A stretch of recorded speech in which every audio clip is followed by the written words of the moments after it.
Assalamualaikum warahmatullahi wabarakatuh. Salam satu Malaysia, salam Malaysia Madani. Kita kudara pada malam ini untuk membicarakan isu-isu semasa. Seperti biasa, tuan-tuan, nombor telefon. Seperti biasa, saudara, kita malam ini dalam mukadimah kita akan membicarakan tentang perkembangan terkini di negeri Kedah. Di negeri Kedah, saudara, rakan-rakan yang berada di dalam Bersatu di negeri Kedah hari ini meluahkan rasa tidak puas hati mereka terhadap kerajaan yang dipimpin oleh Sanusi, di mana Sanusi, saudara, hari ini hanya menamakan 2 orang esko negeri Kedah daripada Bersatu, sedangkan sebelum ini Bersatu mempunyai 4 orang esko, saudara, di negeri Kedah. Dan termasuklah speaker, jawatan speaker itu juga dipegang oleh wakil rakyat daripada Bersatu. Jadi malam ni kita nak ulas benda ni, saudara. Dan kalau ada sesiapa yang nak bertanya soalan pada saya, bolehlah masuk ke dalam ruangan komen di TikTok.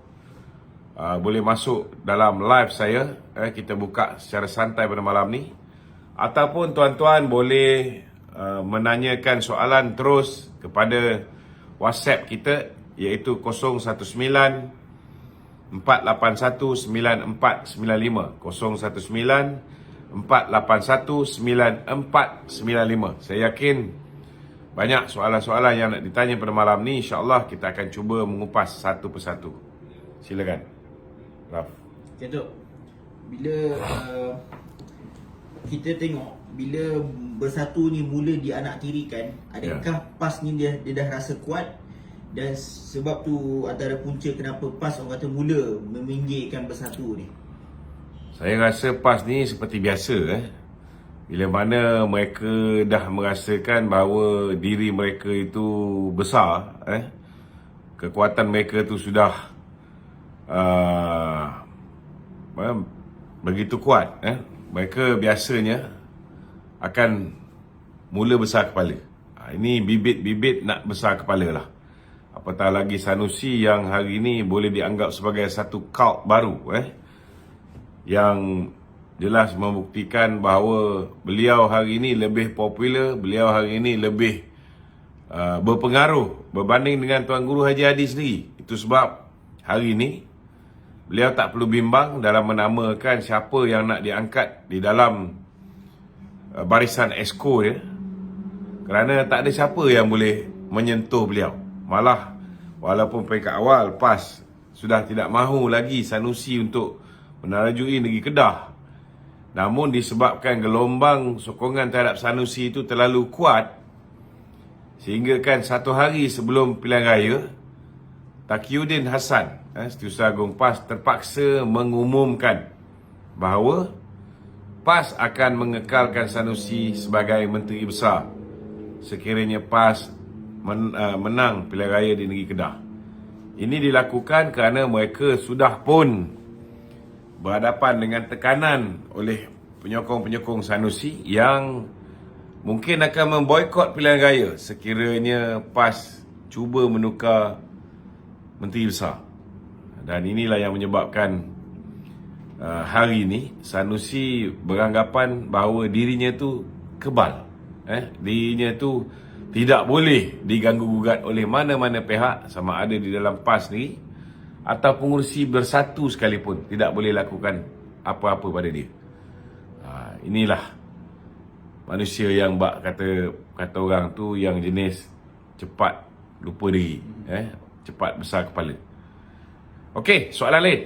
Okay, macam semalam Tok Tempelak Tun Dr. Mahathir yang mengatakan bahawa Bersatu ni tak ada satu pun dapat jawatan Menteri Besar. Tapi bila kita tengok sehari dua ni, setiap kerajaan negeri yang baru ditubuhkan balik ni mula dah senaraikan nama-nama esko, kita nampak Bersatu sekali lagi seolah-olah disisihkan. Jumlah yang dia dapat untuk esko ni tak berbaloi dengan duit yang Bersatu bagi kepada PAS.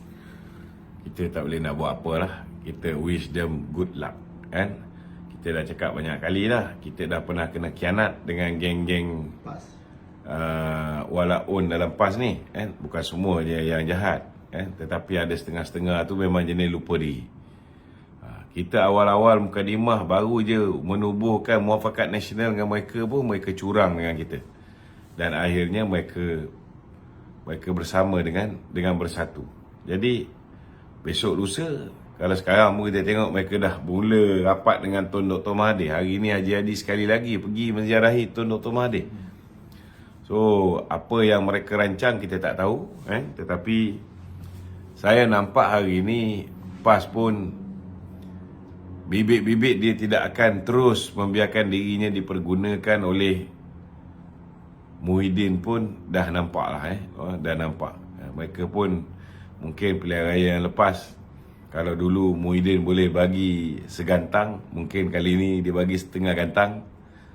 Jadi PAS pun boleh berfikir kan, sampai bila mereka nak bergantung harap kepada Muhyiddin seorang. Okey? Gitu. Ya. Apa kata pandangan tu tentang kekuatan bersatu ni? Adakah kekuatan bersatu ni adakah faktor ahli mereka bertambah ataupun mereka hanya mendapat undi-undi protes daripada ahli UMNO itu sendiri?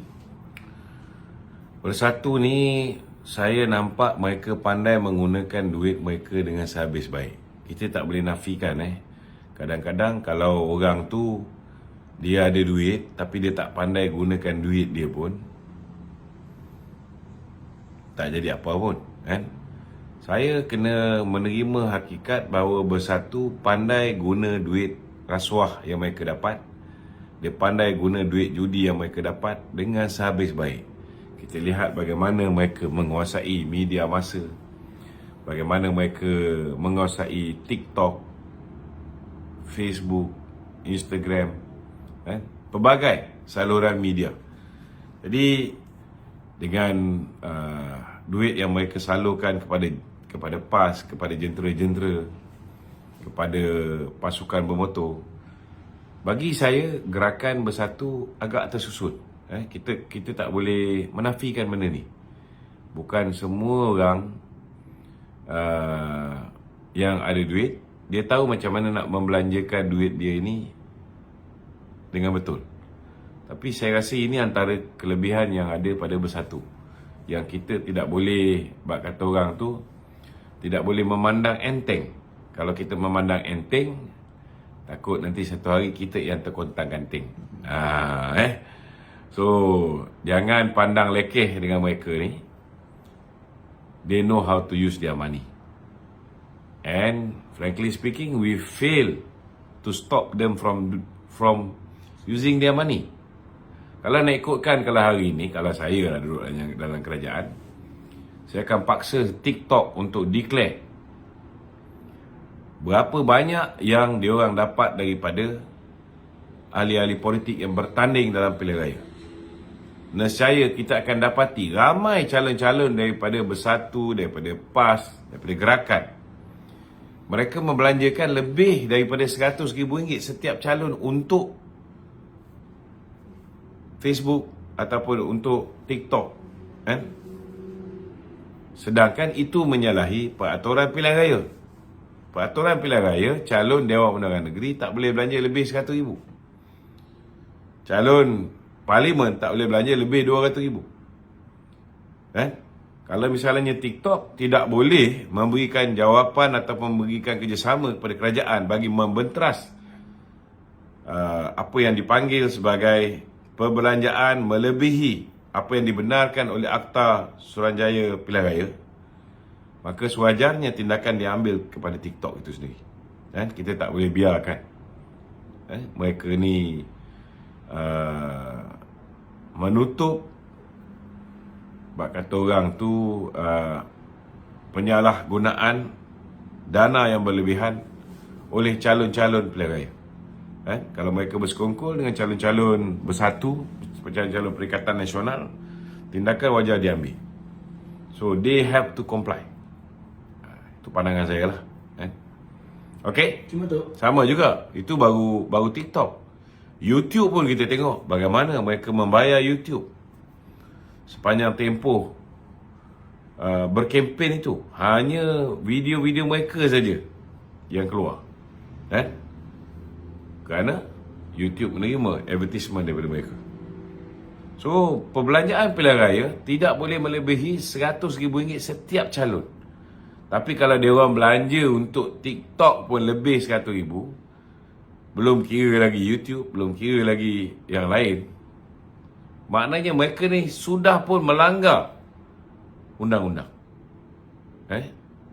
So, sewajarnya TikTok baik, YouTube baik, Facebook baik, mana-mana pun media sosial tidak boleh melindungi penjenayah-penjenayah ni kerana mereka telah lakukan kesalahan.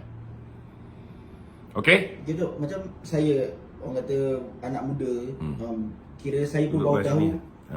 Saya pun baru tahu tentang adanya dana, adanya akta untuk penggunaan dana tak boleh lebih RM100,000 untuk adun, RM200,000. Baru tahu? Baru tahu. Macam mana kau masuk politik ni baru Saya tahu? Saya baru tahu.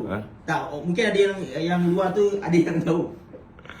Cuma sejauh mana orang kata akta ini diguna pakai, bagaimana proses SPR tu Akta ini dah lama dah, brother. maksudnya bagaimana SPR nak tentukan. Ini dah lama dah. Tak boleh belanja lebih RM200,000 untuk calon parlimen. Tak boleh lebih RM100,000 untuk calon DUN. So setiap adun ni dia akan diaudit. Senang cerita lah. Calon-calon Perikatan Nasional ni rata-ratanya semua dah langgar akta Suruhanjaya Pilihan Raya. Kan? Semuanya kita boleh buat apa yang dipanggil sebagai petition mahkamah. Petition pilihan raya. Kita boleh buat petition pilihan raya. Tetapi mesti dapat cooperation daripada TikTok, daripada YouTube, daripada Facebook. Siapa yang buat advertisement ni? Tengok berapa dia orang spend. Kalau dia orang spend RM50,000, kau tak boleh ambil tindakan apa-apa. Unless you can prove dia orang punya spending on TikTok itself more than 50,000. Then poster-poster dia yang benda yang boleh dilihat dengan mata kasar, belum dia bagi duit kepada jentera apa semua sekali, kan? Memang lebih RM100,000.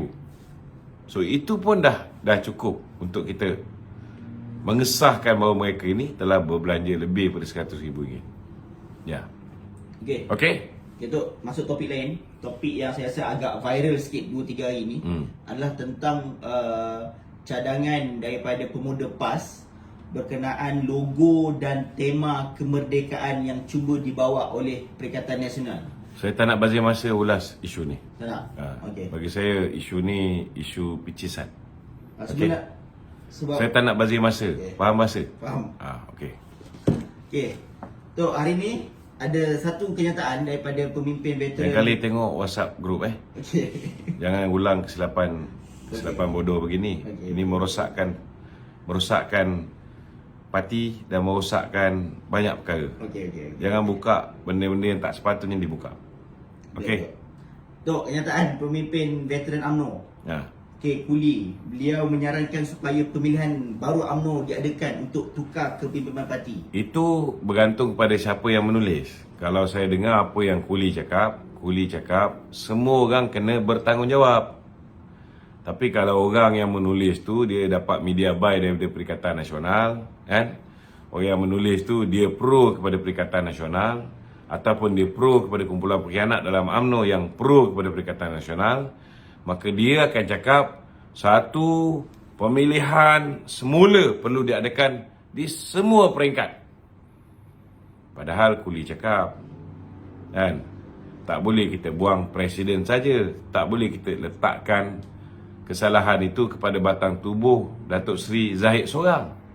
Kita masuk pilihan raya secara bersama. It should be collective responsibility. So kalau nak buang Datuk Zahid, buang semua, buat pemilihan balik. Itu maksud Tengku Razali. Betul kan? Kan? Saya pun suka sangat kalau buat pemilihan balik ni. Sekurang-kurangnya kita boleh bagi peluang kepada parti untuk membersihkan pengkhianat-pengkhianat ni. Hari ni kita ingat kita dah bersihkan parti, tapi ada lagi pengkhianat-pengkhianat dalam parti. Saya lagi setuju. Buatlah. Okey. Itu ada. Okey, kita ada kawan-kawan daripada TikTok, Cik Muhammad Anwar. Ni orang biasa tanya soalan. Silakan, Cik Muhammad Anwar. Assalamualaikum. Assalamualaikum Datuk, apa khabar? Sihat? Waalaikumsalam. Ya, teruskan Anwar. Okey Datuk, saya nak tanya pendapat lah tentang satu pendapat ni. Saya dengar ada risikan daripada dalaman saya ni.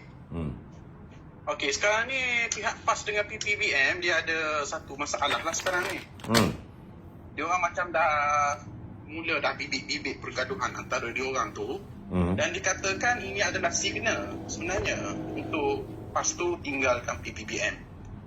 Apa pendapat Datuk kalau satu hari nanti PM8 dia berjaya tarik PAS masuk dalam kerajaan ni? Adakah Datuk setuju? Dan macam mana, soalan kedua, adakah Datuk setuju yang pertama? Dan yang kedua, macam mana dengan PRU 16 jikalau PAS menyertai kerajaan perpaduan dari segi bahagi kerusi apa semua? Adakah pilihan raya tu tak dibuat atau macam mana? Saya rasa kalau PAS bersama dengan PMX, dia ada dua kaedah lah. Pertama, PAS menyertai kerajaan perpaduan. Okey. Kedua, sekiranya PAS menandatangani CSA dengan PMX. Menandatangani perjanjian seperti mana PMX, seperti mana Lim Guan Eng, seperti mana Tuan Haji Mat Sabu menandatangani CSA bersama dengan Ismail Sabri, Perdana Menteri sebelum ni. Kan? Bagi saya, kalau PAS menandatangani CSA dengan Datuk Seri Anwar, saya tidak ada sebarang masalah lah. Tetapi kalau PAS memasuki kerajaan perpaduan, saya rasa benda ni akan dibincangkan semula di peringkat UMNO untuk UMNO memutuskan sama ada mahu terus bersama dengan kerajaan perpaduan ataupun tidak. Kerana salah satu sebab kita memilih untuk bekerjasama dengan Pakatan Harapan kerana dia ada banyak sebab. Kerana dulu kita pernah bersama dengan PAS, kita dikhianati. Kita bersama dengan Bersatu, kita dikhianati, dibuli, kita ditikam belakang. So, kita mengambil keputusan untuk bersama dengan PMX kerana kita belum pernah ada pengalaman bersama dengan PMX. Kita nak bagi peluang kepada PMX. So, kita bersama dengan Datuk Seri Anwar Ibrahim. Tapi kalau PAS masuk dalam itu perkara pertama menyebabkan kita pilih untuk bersama dan mengangkat Datuk Seri Anwar sebagai Perdana Menteri. Sebab kedua tentang masa depan UMNO juga. Kalau kita bersama dengan Bersatu dan PAS, 74 kursi yang UMNO tandingi yang telah dimenangi oleh PAS dan Bersatu ni, satu pun kita tak boleh bertanding balik. So, kalau misalnya kita terpaksa atau dipaksa untuk bersama dengan PAS dalam satu gabungan, saya rasa kita kena bincang balik di peringkat Majlis Kerja Tertinggi UMNO sama ada kita nak meneruskan dengan kerajaan perpaduan ataupun tidak. Itu nanti biar MT UMNO yang memutuskan. Kita kena buat SWOT analisis, apa kelebihan dia, apa kebaikan dia dan apa kelemahan dia dan apa jadi pada masa depan UMNO. Kena tahu salah satu sebab kenapa kita tak nak bersama dengan Bersatu dan PAS ialah hari ini mereka menang 74 kursi. Sedangkan UMNO hanya menang 26 kursi. So, kalau kita bersama dengan mereka, habis kuat. Yang kita dapat 26 tu je yang kita akan bertanding dalam pilihan raya akan datang. Kalaupun nak ada tambahan, ialah 29 kursi kawasan Melayu yang dimenangi oleh Pakatan Harapan. Yang ini akan berebut antara PAS, Bersatu dan juga UMNO. So, ini sangat tak sihat lah. Apatah lagi dengan track record dia orang menang 74 kursi, kita hanya 26. Daripada 31 kursi yang tinggal itu, sudah pastilah mereka akan dapat lebih. Mungkin yang tinggal untuk UMNO tambahan lagi 5 kursi. So 26 campur 5 kursi, mungkin 31 kursi je yang kita dapat. UMNO ada 191 bahagian. Jentera kita cukup lengkap, cukup tersusun seluruh negara. So apa nak jadi dengan 160 UMNO bahagian lain? Adakah kita akan tutup bahagian-bahagian ni? Itulah antara sebab kedua kenapa kita bersama dengan Pakatan Harapan. Kerana DAP tak kacau kursi kawasan UMNO ni. DAP bertanding di kawasan UMNO saja. Kawasan bukan Melayu saja. Sama juga dengan PKR, mereka juga bertanding di kawasan bukan Melayu dan kawasan Melayu bandar kebanyakannya. Kita mungkin nak kena berbincang dengan rakan-rakan daripada Amanah. Tetapi saya nampak kalau dikira dari segi siapa yang patut bertanding di 74 kursi yang dimenangi oleh Bersatu dan PAS pada pilihan raya umum yang ke-15, sudah pasti mereka yang mendapat undi nombor 2 tertinggi akan mempunyai peluang untuk meletakkan calon dalam pilihan raya yang akan datang. So, walaupun kita ni dalam perjuangan ni, kita ada agenda mempertabatkan agama Islam, mempertabatkan orang Melayu, hak istimewa Melayu, bahasa Melayu sebagai bahasa kebangsaan, kedudukan raja-raja Melayu. Dalam masa yang sama juga kita kena fikir tentang survival politik. Dan survival politik ini sudah pastilah jumlah kerusi yang akan ditandingi di masa akan datang juga diambil kira sebagai sebahagian daripada survival politik UMNO itu sendiri. Okey? Anwar, clear Baik Datuk, jelas tentang penjelasan Datuk sangat jelas. Okey. Jadi Datuk, saya nak tanya satu lagi pendapat, boleh ke? Okey. Okey, apa komen Datuk tentang Puak Perikatan Nasional ni kata gelombang hijau dan melanda di Johor Bahru dalam lagi. Boleh berjadi ke Datuk? Sebab Kedah, Terengganu mereka dengan Kelantan memang mereka sapu habis. Saya rasa untuk Parlimen Pulai, saya dah ulas semalam, tidak ada sebarang masalah. Di Parlimen Pulai, saya nampak tidak ada sebarang masalah sebabnya di situ jurang perbezaan kemenangan kita terlalu jauh berbanding dengan Perikatan Nasional. Namun kita tak boleh anggap benda tu macam remeh. Tak boleh anggap remeh. Kita kena bekerja kuat lah. Kita akan berkampung di sana untuk pastikan kawan kita daripada Amanah, Suhaizan Kayat akan menang. Kalau boleh menang besar lah di sana, InsyaAllah. Di sebelah Simpang Jeram akan ada sedikit cabaran, tetapi insyaAllah kita akan cuba manage. Okey? Baik Datuk, terima kasih Datuk. Okey, sama-sama. Cik Murad. Bukan. Wan.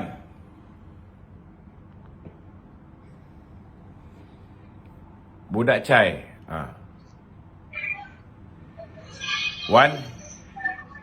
Halo, Assalamualaikum Datuk. Waalaikumsalam. Okey, saya sini ada sikit pendapat. Okey. Daripada kita sibuk untuk masukkan PAS ke dalam perpaduan, Ya. apa kata kita kalau PAS nak masuk, bubarkan PAS, setengah masuk Pakatan Harapan, setengah masuk UMNO. Macam mana dia orang nak tu kita bubarkan UMNO tu. Saya menyokong penuh kalau nak satukan semua parti-parti Melayu ni. Tapi macam saya cakap lah, pastikan semua sekali parti-parti ni disatukan dalam satu parti. Itu cara yang lebih baik. Sebab kalau dalam satu coalition tu ada 2-3 parti kejar undi Melayu, kejar undi Islam, dia lambat laun dia akan bergaduh. Ini realiti dia.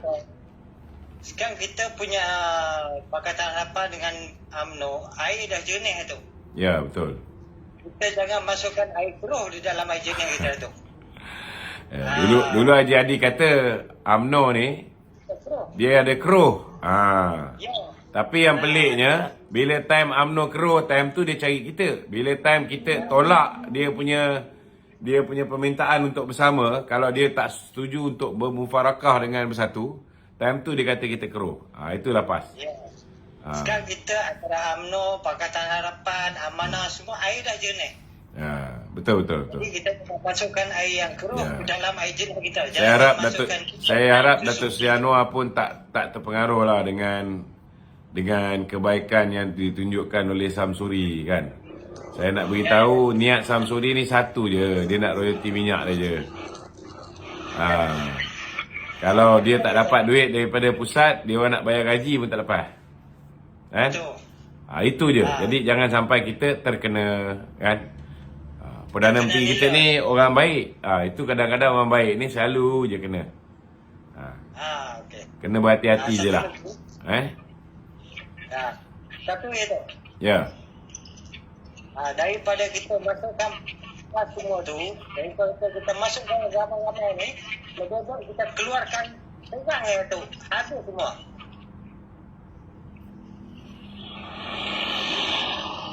Apa dia? Daripada kita masukkan orang yang banyak-banyak ni, yang PAS semua bersatu, lebih baik kita usahakan keluarkan seorang dia tu. Keluarkan seorang akan habiskan semua. Datuk faham tak? Siapa yang kita akan keluarkan seorang ni untuk hapuskan PAS, hapuskan bersatu. Keluarkan Datuk Najib. Keluarkan Datuk Najib. Ya. InsyaAllah. Doa. Saya yakin Kebawah-Duli tuanku sebelum dia berangkat pulang untuk menjadi Sultan Pahang, saya mempunyai keyakinan beliau akan memberikan pengampunan diraja kepada Kebawah-Duli, kepada Datuk Seri Najib Tun Razak. InsyaAllah. Okey, insyaAllah. Ya. Assalamualaikum. Salam. Ni kita ada wakil daripada Perikatan Nasional ni. Atan Likas. Sekarang dah jadi Diko Likas pula. Apa kau nak cakap, Tan? Waalaikumsalam. Okey, saya ucapkan tahniah kepada UMNO mendapat kekalahan besar. Ya. Semua. Selagi Zahid Hamidi, Tok Mak Hassan. Ni, Atan, nak tanya Atan. Dalam UMNO, maka Atan. UMNO akan terus kukus insya-Allah. UMNO tidak akan mampu untuk bangkit lagi disebabkan 3 orang manusia ni. Memang kuat merapu, kuat membohong, kuat menipu, memang tak akan naik lagi lah. Dengan kluster mahkamahnya, dengan kes-kes sakau. Engkau punya presiden baru engkau tu, Muhyiddin tu bukan kluster mahkamah ke, Tan? 12 tahun dah duduk dalam bos kau, Man. Dah 12 tahun duduk dalam, Man. Tahniah, Man. Bos kau dah duduk dalam, bahagia dah. Engkau cakap kuat sikit supaya geng-geng yang percaya kat engkau ni. Dengan kau duduk dalam tu lagi. Nampak tak? Saya harap geng-geng Datuk Najib yang percaya ke Atan Likas, yang tolong viralkan video Atan Likas ni, kan? Biar dia dengar sikit puaka lahabau nama Atan Likas ni. Jangan jadi bodoh, kan? Jangan jadi bodoh. Tolong memviralkan puak-puak Perikatan Nasional, tolong memviralkan video Anwar Musa, tolong memviralkan video Papa Gomo. Tengok perangai ni. Dia doakan supaya Datuk Najib duduk 12 tahun dekat dalam penjara. Itu pun ada orang percaya lagi bahawa puak-puak Perikatan Nasional ni akan membebaskan Datuk Najib. Saya nak tanya hari ni, orang Melayu yang telah termakan dengan fitnah-fitnah Papa Gomo, termakan fitnah-fitnah Anwar Musa, termakan fitnah-fitnah daripada Muhyiddin dan sebagainya. Datuk Najib dah bebas ke? Ada dia orang bebaskan?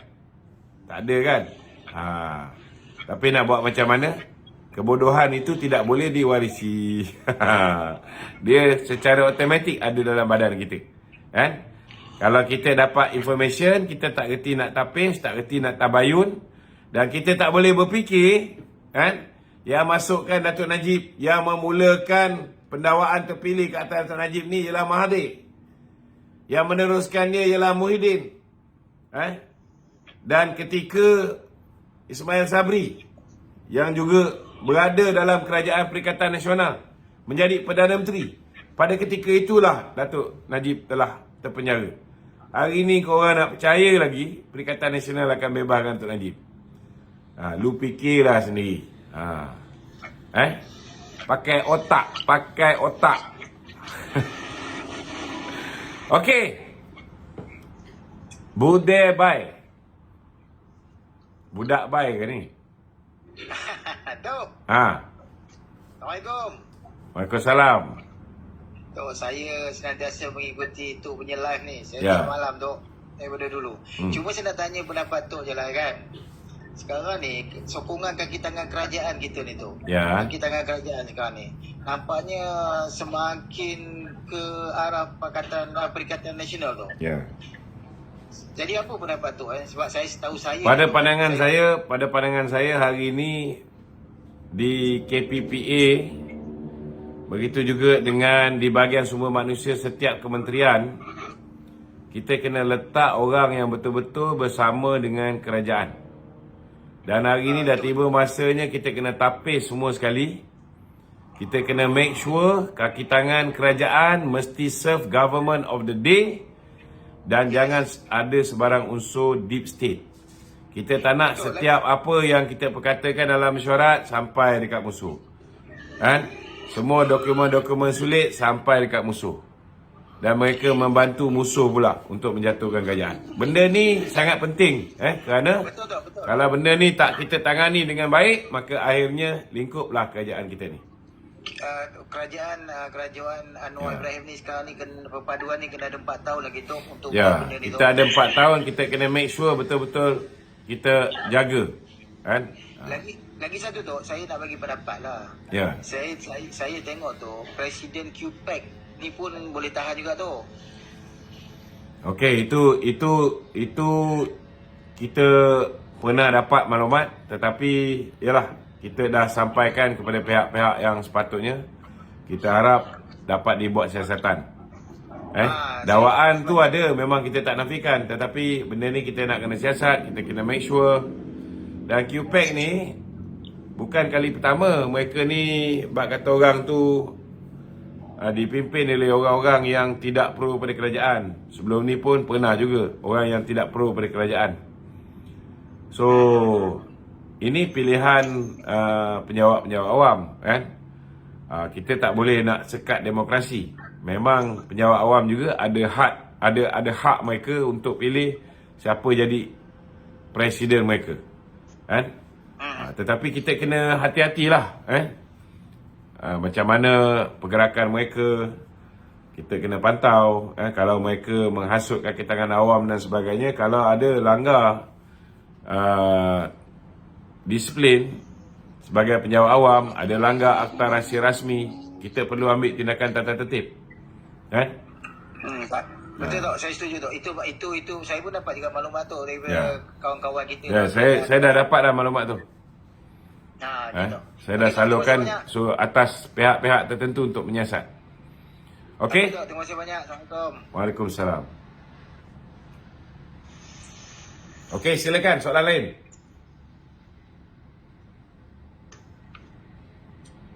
Minda tu selalu post video. Siapa? Minda. Berita Minda Bengkel Minda. Ya, silakan Bengkel Minda. Terima kasih selalu post video tu. Assalamualaikum. Terima kasih selalu post video saya Bengkel Minda. Yelah, ini pun first time ni saya naik dekat mana-mana live ni. Oh, ya ke? Terima kasih. Saya nak puji lah Datuk ni Datuk ni memang rajin lah. Kan, konsisten hari-hari buat video kan. Ya. Susah jumpa orang macam Datuk ni. Terima kasih. Okey, silakan. Ada soalan? Ya? Datuk dia pendapat tentang statement yang MB Kelantan buat pasal kader HBN yang dikatakan menolak perjuangan Islam. Saya rasa kenyataan yang dikeluarkan oleh MB Kelantan ini bukan satu benda yang pelik lah. Geng-geng PAS ni daripada dulu sampai sekarang tak habis-habis dia jual agama, tak habis-habis dia tunggang agama, tak habis-habis dia menggunakan isu-isu bangsa. Jadi kenyataan dia itu bagi saya ianya sebahagian daripada kesalahan 3R dan kita harap pihak polis menyiasat. Kita nak beritahu dengan anak-anak muda khususnya jangan terpengaruh dengan dakwah-dakwah bodoh macam ni.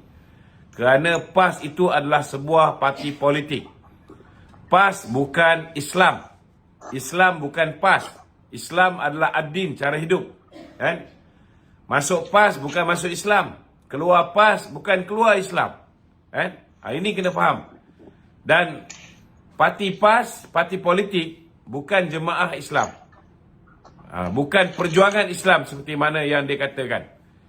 Ini fahaman ataupun kepercayaan tahyul yang perlu kita kikis daripada otak anak-anak muda kita yang semakin hari semakin ramai yang telah pun diindoktrinasi oleh puak-puak PAS ni. Kalau mereka ada didikan agama yang cukup, mereka boleh tahu bahawa mereka tidak akan masuk syurga dengan memasuki PAS. Mereka akan masuk syurga kalau di titian Siratul Mustaqim itu timbangan kebaikan yang dia buat di muka bumi ni lebih daripada kejahatan yang dia buat. Ini kena faham.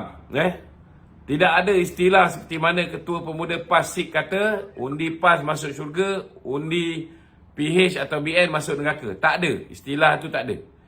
Kalau undi PAS masuk syurga, undi parti lain masuk neraka, dengan Rasulullah pun tak masuk syurga. Dia nak beritahu. Rasulullah pun saya nak beritahu Rasulullah sehingga hari ni kalau kita tengok Al-Quran dia cuma sebut orang kafir orang kafir 2 orang je yang paling utama lah yang kita biasa baca kan, iaitu Abu Lahab dan isterinya sebagai bakal ahli neraka.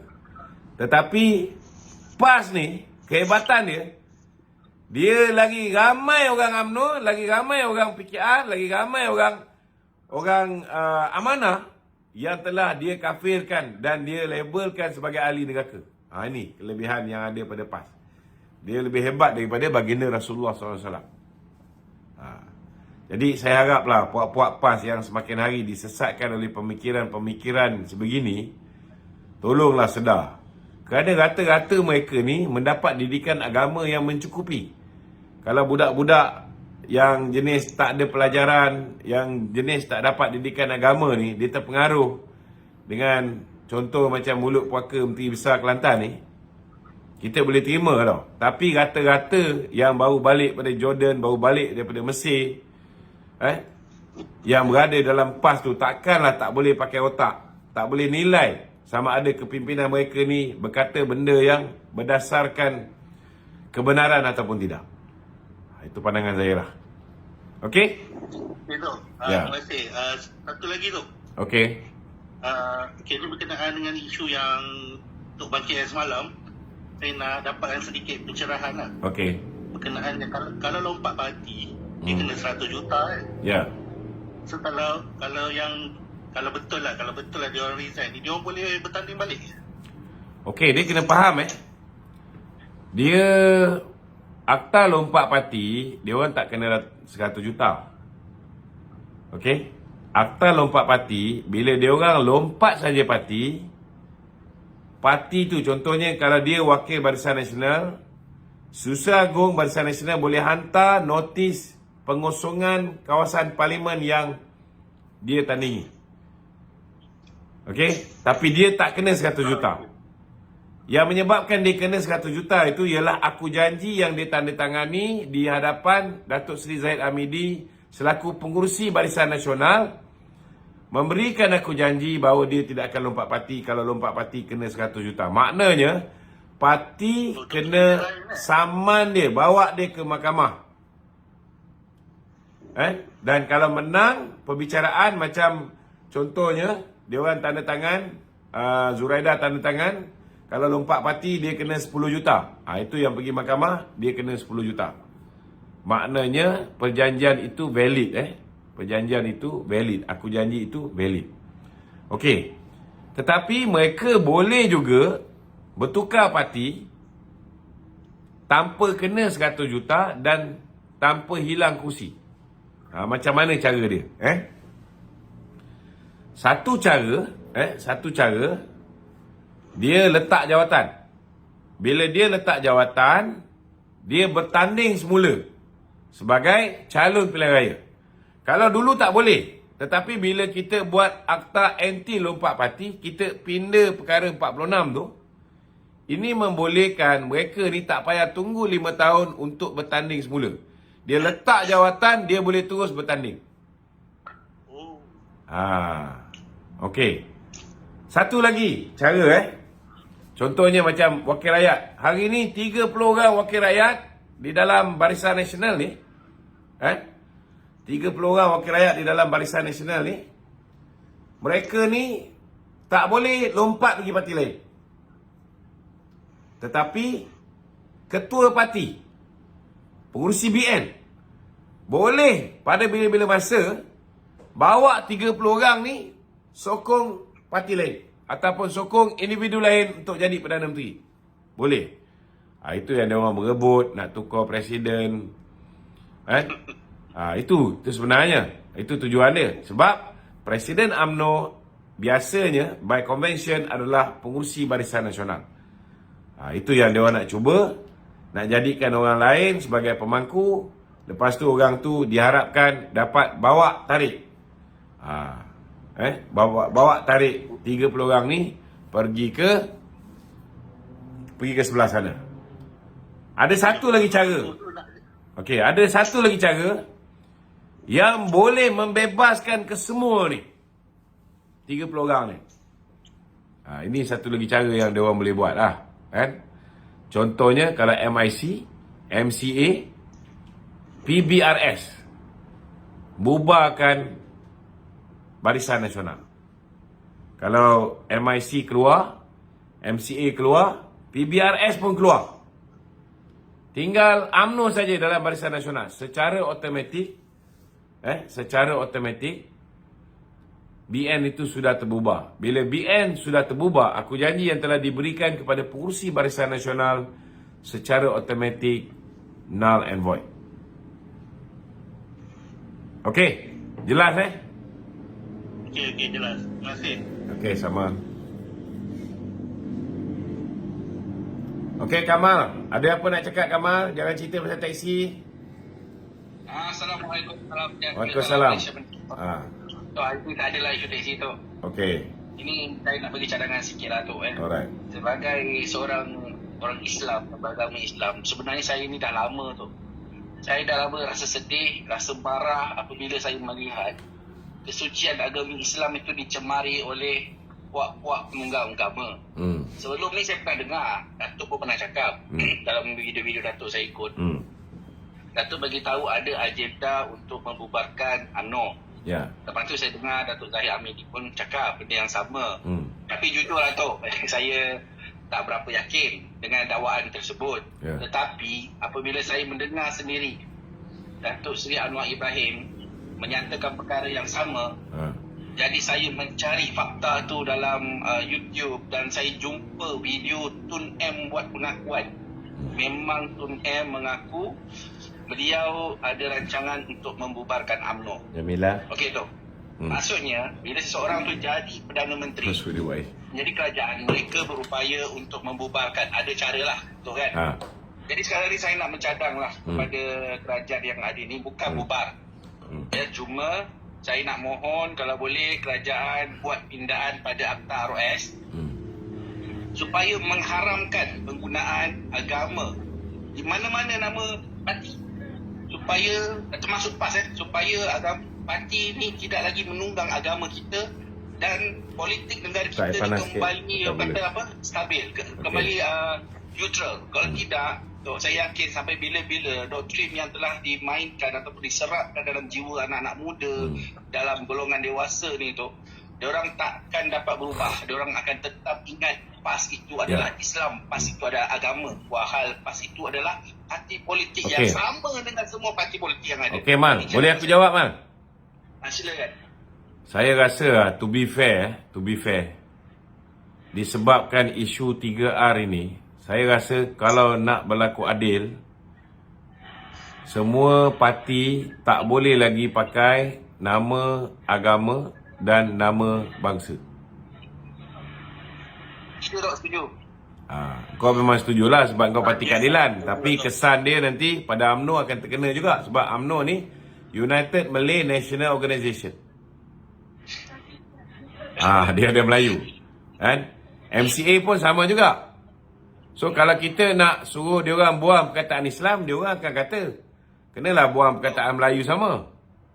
Kenalah buang perkataan Cina, Malaysian Chinese Association, Malaysian Indian Congress. Tok, saya rasa sudah tiba masanya untuk kita melihat negara kita ini mengamalkan konsep perpaduan. Saya setujulah. Itu saya nak cakap dengan Kamal tadi. Saya cakap dengan Kamal, kan? Saya setuju kalau kerajaan memutuskan tidak ada lagi penggunaan nama parti, dah kacau. Menggunakan nama agama dan nama bangsa. Barulah adil. Kan? Dalam erti kata lain, ambillah peluang ni, satukan semua parti-parti Melayu, Islam ni semua, duduk dalam satu bumbung. Carilah satu nama yang tidak melambangkan agama, tidak melambangkan bangsa. So itu perpaduan lah. Kan? Kalau nak buka keahlian kepada bukan Islam pun, apa salahnya? Hari ni dalam UMNO, kita di Sabah rata-rata ada banyak lah. Kita punya ketua bahagian pun ada yang bukan Islam. Kita punya ahli pun ramai yang bukan Islam. Di Sabah. Kalau kita tengok 18 kerusi yang 18 kerusi yang Perikatan Nasional kalah, antara calon-calon PAS yang kalah ialah calon PAS yang Chinese, calon PAS yang India. Antara calon gerakan yang kalah ada juga calon gerakan yang Melayu. Antara calon bersatu yang kalah banyak juga yang Chinese dan Indian punya calon. So maknanya semua parti ada bukan Melayu dan bukan Islam.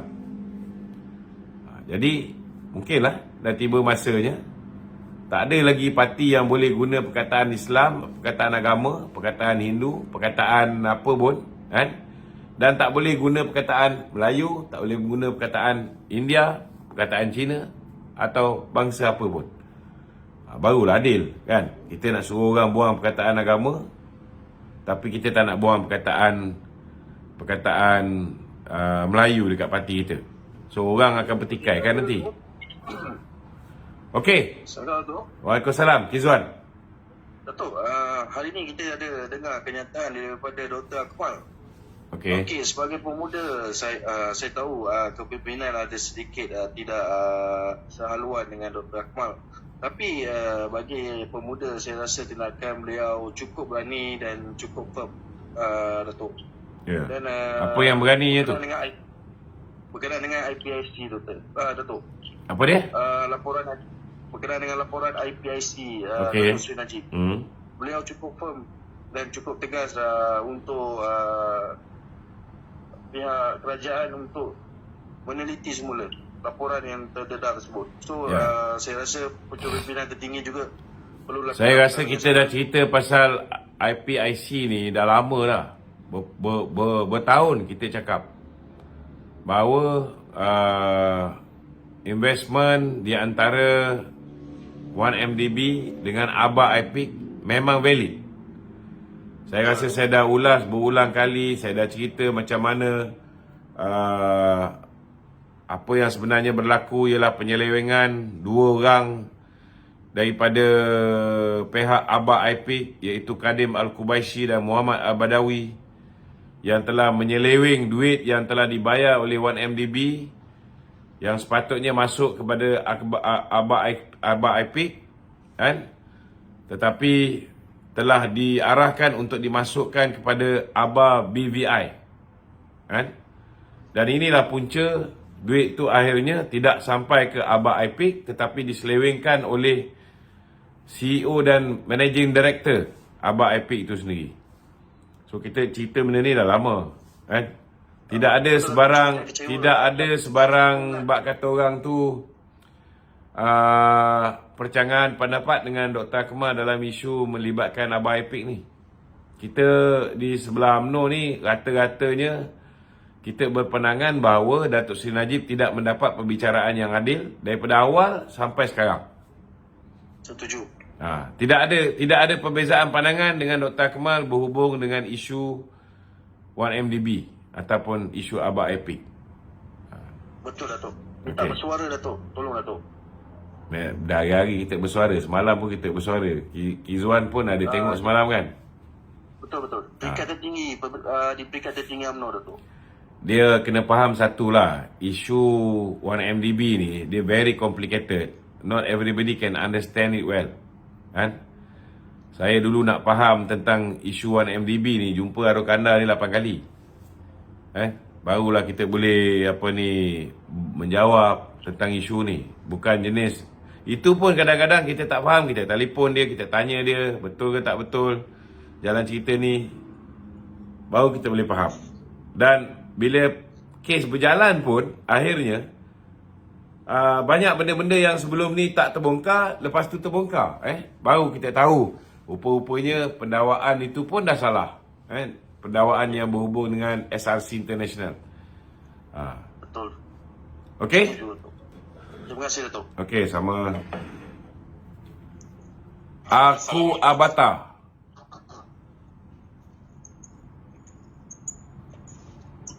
Syam Nur Syam. Saya nak tanya sikit. Tok, saya nak tanya sikit berkenaan dengan Hari Kebangsaan punya Saya dah beritahu tadi, saya tidak akan komen tentang logo Hari Kebangsaan ini. Ada sebab-sebab tertentu. Saya tak nak komen. Bukan maksud saya nak komen, Tok. Ini berkenaan dengan 4 negeri ni yang tak nak menggunakan logo Hari Kebangsaan. Itulah yang saya tak nak komen. Ada lah sebab dia kenapa saya tak nak komen tu. Okey, Tok. Okey. Aku Abata.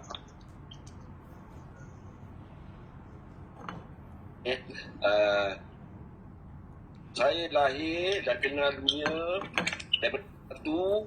Okey, dah boleh baca lah tu. Saya duduk dalam UMNO. Keluarga saya semua dalam UMNO. Okey, saya UMNO sampai sekarang lah. Okey. Jadi sekarang ni sejak 2018 saya nampak UMNO menurun kepercayaan orang Melayu terhadap UMNO itu. Okey, sekarang ni bertambah menurun lagi. Tak tahu pada halu tuju UMNO ni. Bagaimanakah UMNO, apakah perancangan UMNO untuk mengembalikan balik, saya nak lihat UMNO kembali berkuasa balik. Dan adakah UMNO jika dia masih duduk dalam PH kata cara ini untuk 2016, adakah ada kebaikan kepada UMNO itu sendiri tu? Kemudian tu, bagi saya penerangan tu supaya saya nak lihat UMNO naik balik tu. Okey. Saya penjawapan senang saja. Kalau semua orang UMNO buat kerja, kalau semua orang UMNO sayangkan parti, kan? Kita ada 3.7 juta ahli UMNO sebelum ni, sebelum 2018. Kalau 3.7 juta ni, tak payah cerita banyak lah, 10% cukup. Kalau 10% mereka ni, kalau 10% mereka ni, mereka tolong, contohnya lah, kita buat jawapan, bagi menjawab isu-isu semasa. Mereka dapat je maklumat daripada kami, mereka tolong sebarkan. 370,000 orang akan jadi jentera parti yang menyebarkan risalah-risalah parti, agenda parti, jawapan kepada tomahan orang terhadap parti. Parti ni akan kuat. Tapi masalah, dia orang ni, bila time kita suruh dia bantu untuk share, dia orang tak nak share. Lebih menyedihkan, bila presiden kita ke bekas presiden kita, bila mereka difitnah, orang UMNO sendiri antara yang tolong share. Dah lah, dia tak tabayun, dia tak check sama ada fitnah tu betul ke tak betul. Laju je mereka tolong share. Akhirnya, bila ada fitnah ke atas pemimpin UMNO, benda tu viral. Tapi bila kita jawab, orang UMNO pun tak nak ambil inisiatif untuk bantu share. Mungkin adalah setengah-setengah tu yang tolong share. Contohnya macam live kita malam ni. Sangat berinformatif. Tekan button share tu pun orang UMNO tak boleh buat. Lepas tu dia duk komplain kata presiden kena tukar. Adakah dengan tukar presiden UMNO ni, image UMNO ni boleh terus bersih? Saya nak beritahu. Kalau misalnya orang UMNO solid bersama dengan presiden. Presiden cakap bubarkan parlimen. Lepas pilihan raya Melaka, bubarkan parlimen. Tak nak bubar. Lepas pilihan raya Johor, bubarkan parlimen. Tak nak bubar. Kalau ketika itu kita bubar, saya nak beritahulah. Ketika musuh kita tengah berantakan, musuh kita tengah huru-hara, musuh kita tengah berpecah belah, ketika itu, saya nak beritahu, kita menang pilihan raya bukan kerana kita kuat. Tak semestinya kerana kita kuat. Kadang-kadang bila musuh kita bercelaru, berantakan pun kita boleh menang pilihan raya. Tapi akhirnya, disebabkan nak mengekalkan kuasa, kita lihat. Ahli UMNO pun berpecah belah. Last kali yang rugi, siapa? Dan bila kita ketengahkan calon, tak pernah dalam sejarah Presiden mengambil satu tindakan meletakkan muka baru sampai 86%. Tapi orang kita sabotaj. Tak menyokong. Tak berlapang dada, tak menjadi calon pilihan raya, terus. Ada yang pergi ke luar negara. Ada yang menyokong parti lawan. Ada yang tak keluar mengundi. Lepas tu hasut pula sanak saudara, anak bini, jangan keluar mengundi. Ini yang menyebabkan UMNO hancur lebur. Saya nak beritahu, UMNO sehingga hari ini adalah parti yang terbesar dalam negara kita. We shouldn't have only 26 seats. Kita patut ada lebih. Tapi pasal ni perangai orang UMNO ni yang kita kena betulkan. Sabotaj parti, selalu gunakan rasa tak puas hati tu diterjemahkan masa pilihan raya. Ada macam setengah-setengah orang yang kononnya orang kuat Datuk Najib. Untuk apa? Untuk apa pergi suruh orang lain undi PN? Kalau kau tak tergamak undi PN, engkau undi bebas pun tak apa. Janji jangan undi PN, jangan undi PH. What is this? Ini pengkhianatan. Ini pengkhianatan. Adakah dengan mengundi PN hari ini Datuk Najib dah bebas? Tak bebas lagi. Ini saya nak beritahu. So, UMNO ni, saya nak beritahu, ahli kena start berubah. Bila time pemilihan, minta maaf cakap lah. Saya sedih. Akhirnya duit juga. Kita ingat dah kalah 2018. 2022 kita buat pemilihan. 2023 kita buat pemilihan.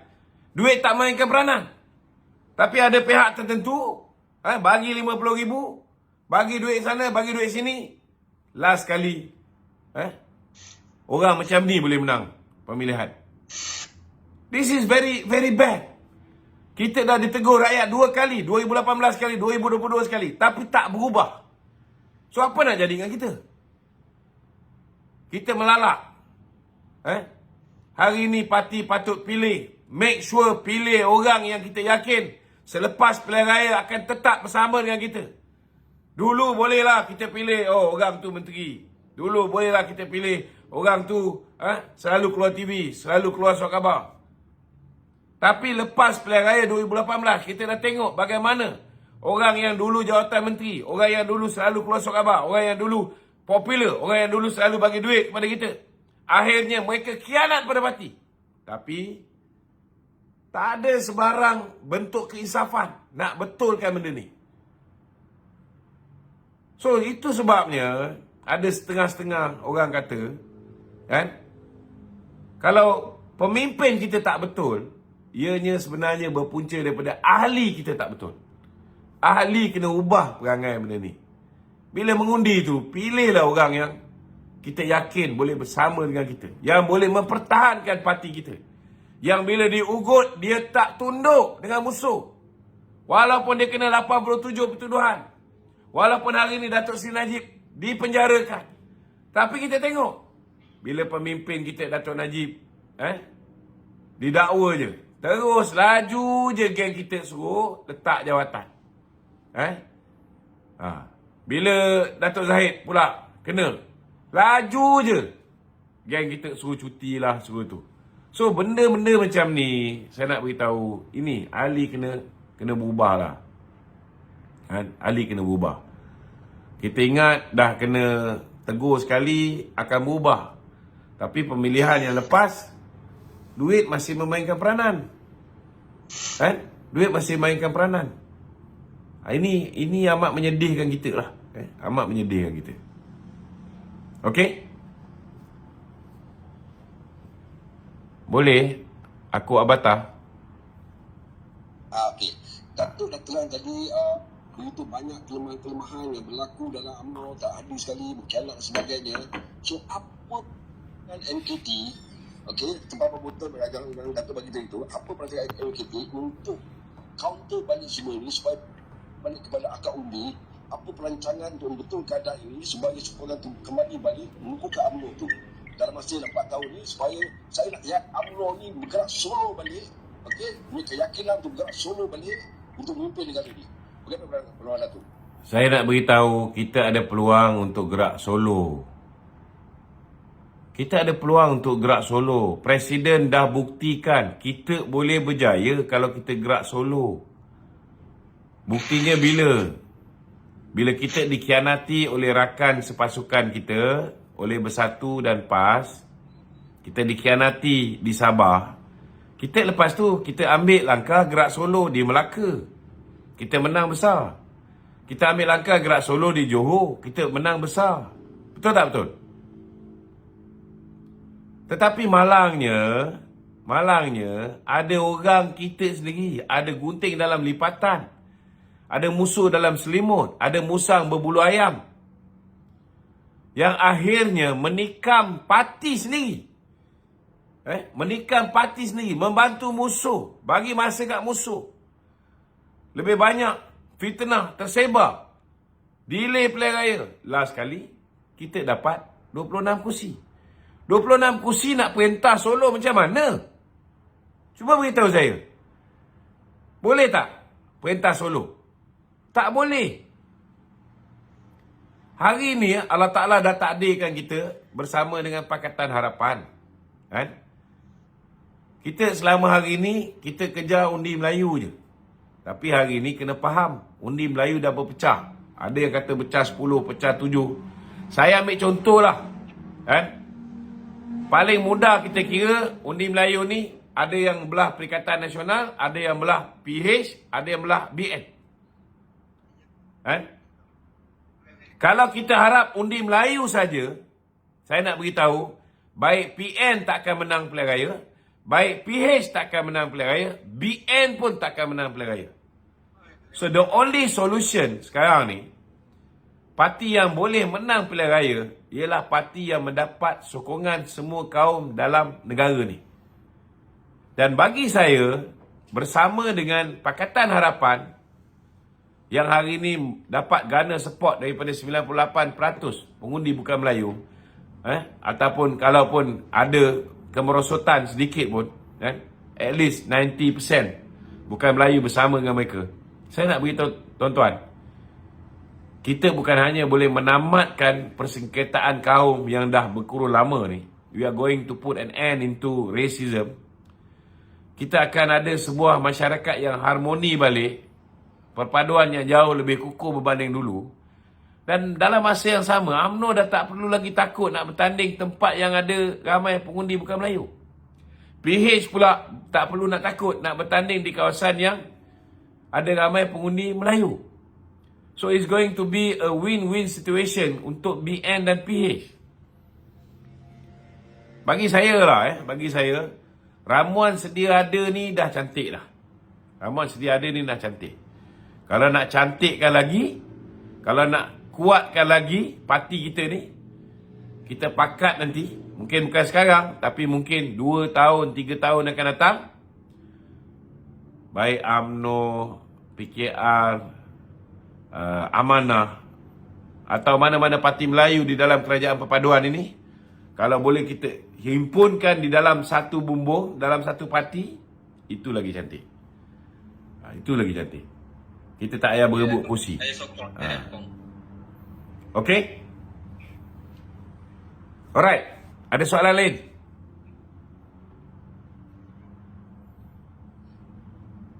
Ada. Kingman. Bosku pun ada ni. Bosku dekat dalam penjara. Dia mana ada internet. Soalan Datuk. Silakan. Muhammad Razi. Okey, siapa nak masuk? Kingman. Datuk, Assalamualaikum. Waalaikumsalam. Datuk. Okey. Tok, saya dari Sungai Tawar, Tok. Okey. Don, salah satu don yang menang dalam PRN baru-baru ni. Tahniah kepada YB Rizam. YB Rizam. Dan saya adalah orang yang terlibat berkempen bersama Datuk Rizam. Okey. Jadi ada 3 perkara yang saya nak sampaikan ni. Pertamanya maksudnya Datuk atau pihak UMNO kena panggil Datuk Rizam tu macam mana cara berkempen tu. Sebab dia punya tentangan memang hebat, Datuk. Okey. Sebab naratif agama dan bangsa itu digunakan sepenuhnya. Betul. Okey. Kawasan dia tu ramai Melayu tu. Ya, betul, Datuk. Lepas tu kan, Datuk, dari segi jumlah undi, lorong pertama, lorong kedua, memang kita kurang undi situ. Dan kalau menang pun menang sedikit saja. Ya, bukan lorong saluran. Ya. Kita menang pada saluran yang ketiga dan yang keempat. Ya. Okey, So, yang lepas kedua, ni kena banyak mendekati orang muda lah. Ya, betul. Yang kedua dia tu, saya minta Datuk sampaikan dengan Datuk Zahid tu bertindak tegas. Sebab di Sungai Tawar, contoh Sungai Tawar, memang ada musuh dalam selimut tu yang berkempen untuk pihak yang sebelah. Ya, memang ada. Itu memang berlaku. Tolong buat report kepada Jawatan Kuasa Disiplin. Tanpa report pada Jawatan Kuasa Disiplin, Jawatan Kuasa Disiplin tak boleh buat apa.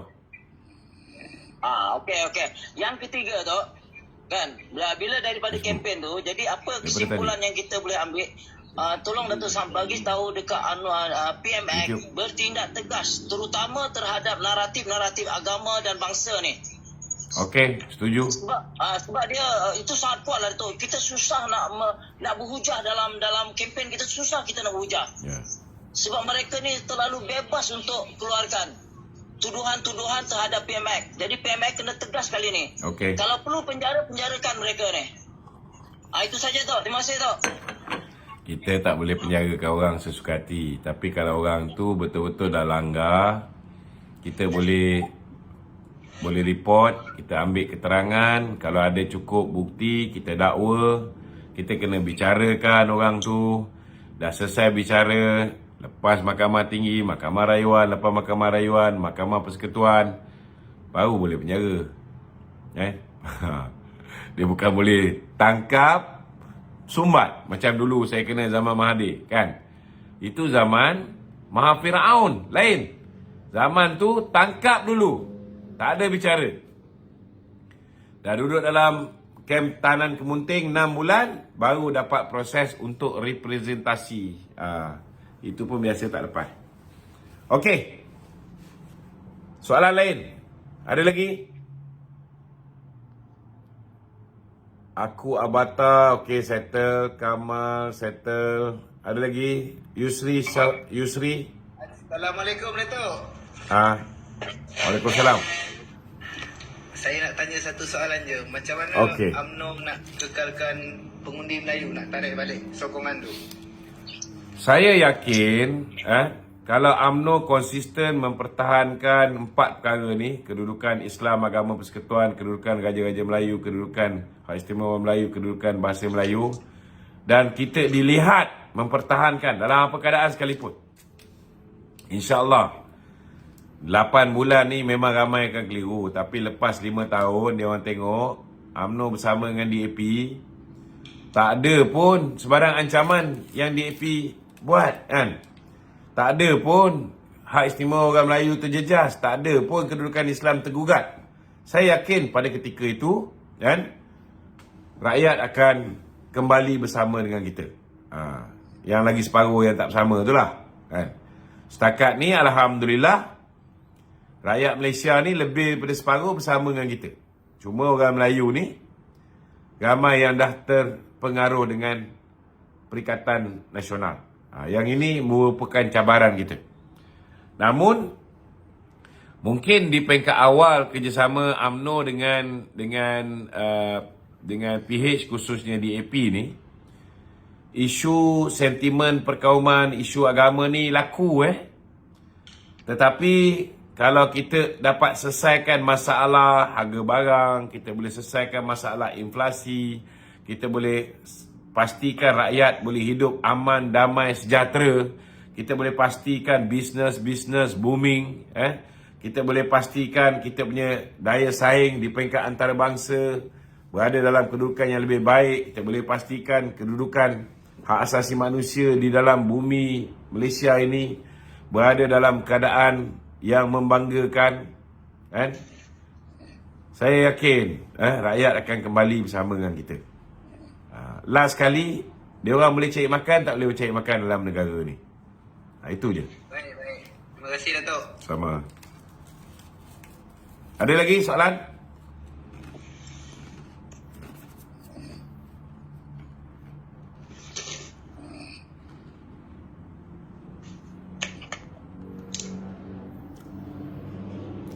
Muhammad Razi. Ada yang request nak masuk ni, tapi dia orang ni mungkin kali pertama lah kot. Dia orang masuk tapi dia diam je. Cikgu Muha. Assalamualaikum, Tok. Waalaikumsalam. Tok, nak tanya lah, Tok. Hari tu ada masuk satu room. Room geng-geng PM perkasa lah.